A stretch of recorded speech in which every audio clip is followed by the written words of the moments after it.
Are you thinking about taking your kids to Yellowstone National Park? Well, today I want to share our step-by-step itinerary to help you plan an amazing stress-free trip.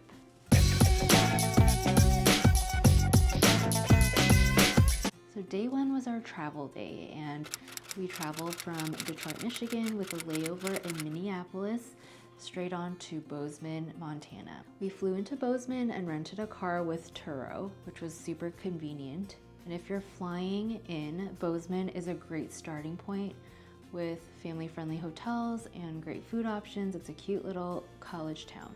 One tip is, regardless of destination, I like to take our travel day, our arrival day, really easy. So we really didn't do much this day. We kind of settled into our hotel, unpacked, we DoorDashed dinner, so we didn't even step foot outside for this day because our travel day is busy, it's overstimulating, it's tiring for us all, so we like to take it easy the day that we arrive to our destination. Day two was our day of exploring Bozeman and the Museum of the Rockies. So we woke up really early. So we were coming from Eastern time and moving over to Mountain time. And thanks to jet lag, we were up super early at 4:30 in the morning. We took advantage of that and took a morning walk in town and had breakfast at the hotel. And then later we went to the Museum of the Rockies. We were there right at opening. And if you have dinosaur lovers, this is a must. My middle child loves dinosaurs, so this was a really great museum to explore. There's also a really amazing Yellowstone themed play area geared towards younger kids. It had all things related to geysers. You could dress up as park rangers. You could pretend to go fishing, and you would see the sights of the Grand Canyon of Yellowstone and all of those things. So it was a really great precursor to going to Yellowstone. Another thing that we did in Bozeman before heading to Yellowstone was to order some groceries. We wanted to have some food on hand so that we could have easy bites to have through the rest of the trip. On day three, we packed up from Bozeman and we headed down to West Yellowstone. So that's a town near the west entrance of Yellowstone National Park. Traffic in this little town was pretty intense. I was surprised by that. We also stopped by this little shop to pick up bear spray. You can actually rent these little bear spray canisters, and then you can return them at the end of your trip when you're done and if you haven't used them. So it's a good safety tip to have some bear spray if you're going to be spending time in the parks. We didn't end up needing it at all, but it was a good peace of mind to know that we had it. Hi.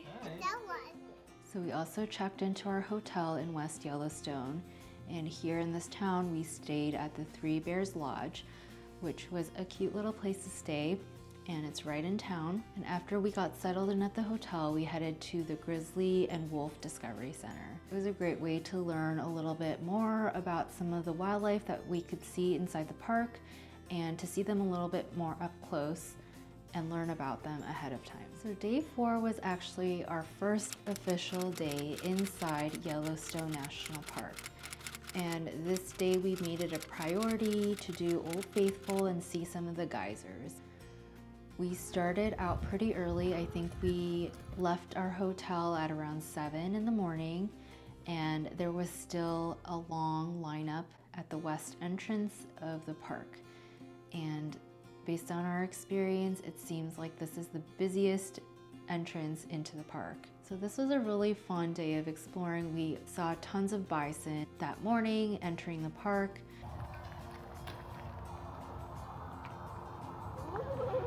We stopped at the Fountain Paint Pot Trail, which was a great little trail to start off with. It was fully made with boardwalks, so it was easy and accessible. We used our stroller for most of it for our youngest one. Then of course we continued to head down towards Old Faithful. We got to explore the visitor center before the eruption time, and that was a good way to kind of learn more about geysers and all of that. You can't go to Yellowstone and not see Old Faithful. It's It's a classic Yellowstone thing to see. It was a little bit crowded, but still doable. So one activity that we actually pre-booked before we ever arrived at Yellowstone was a horseback riding experience. It was a trail ride, and that was something my daughter really wanted to do. So her and my husband had an afternoon trail ride booked. So after we spent time in the geyser area, we drove over to the Roosevelt Corrals where the horseback riding experience started. So while they were doing that, I took my two boys to nearby trails to kind of explore and kill some time. I will say that it made that day a little bit stressful because we had to get to a certain place by a certain time. So it was a little bit of a trek from Old Faithful to get over to the Roosevelt area. Yellowstone is much bigger than you realize. People say that all the time, but it is really a big national park. Because how things are so spread out, I think that was a little bit stressful, and that's something maybe I would have planned a little bit differently, but it was still worthwhile because my daughter loves horses and she is big on learning how to do horseback riding here at home, and so this was a great way for her to see the park, see some landscape, see some wildlife while riding a horse. We ended this day by driving to Gardiner, Montana, and we checked into another hotel here, which is by the north entrance of the park.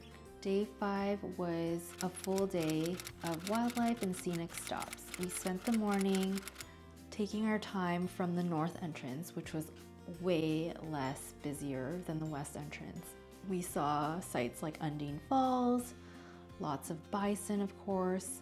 We spent the morning in Lamar Valley, and that was actually a great place to let the kids out, kind of run around a little bit. And there were so many stops along the way, seeing animals. So we really enjoyed that little drive out to Lamar Valley. We didn't go super far, but it was still a nice touch to that day. A big bulk of this day was spent exploring the Grand Canyon of Yellowstone. There are multiple viewpoints to see this area, and so we kind of did a loop to each one of them, getting out of the car to explore and hopping back in.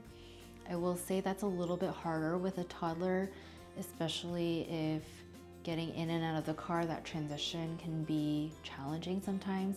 So there were a couple stops where I took the two older kids out while the toddler and my husband stayed in the car, or my husband took one of the other kids out while the rest of us stayed in the car. So we kind of made it a little bit flexible that way because it wasn't always worthwhile for all 5 of us to get out of the car to get a picture and then hop back into the car. The last major thing that we did this day was going to the Grand Prismatic Overlook Trail. It's actually technically part of the trail towards Fairy Falls, but we didn't go all the way there. It would have been way too far for us. So we just went to where the overlook is so that you could see the Grand Prismatic from up there. And everything that I had read had said that you get a much better view from there instead of doing the boardwalk trail right around Grand Prismatic itself. And we really enjoyed it. So on day 6, we packed up all of our belongings from our hotel in Gardiner, and we grabbed breakfast from this little food truck in town, which was an amazing find. A big shout out for them. They were so kind and the food was delicious. And our priority this day was to do the Norris Geyser Basin area. And one tip for this area is to go early. The parking lot here is really small relative to all the sites that are in this area. So if you're not familiar, Steamboat Geyser is actually located in the Norris Geyser Basin, and it is the world's tallest active geyser. And it's actually pretty rare to see it erupt to its full glory, but it's still really worthwhile to go check it out. But there are a lot of geysers in this area, and I almost think it's more exciting than being in the Old Faithful area.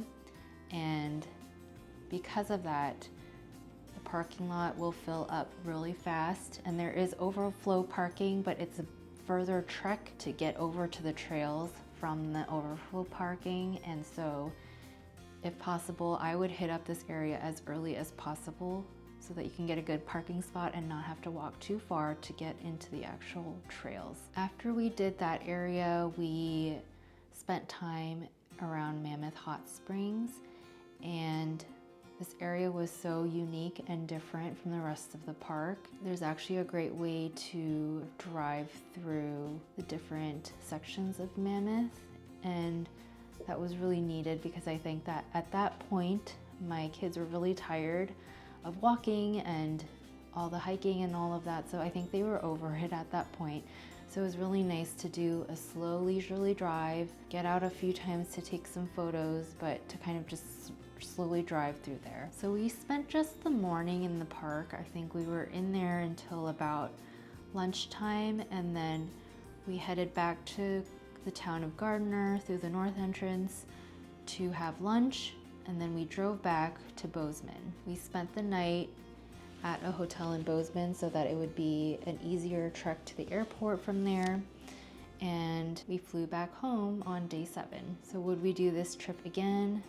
Absolutely. My kids talk about going back to Yellowstone again, but there are definitely some things that I would have done differently. If you found this video helpful, make sure to subscribe for more Yellowstone and family travel tips to Disney and beyond and all that fun stuff. So I hope you stick around, and let's keep making magical memories with our families.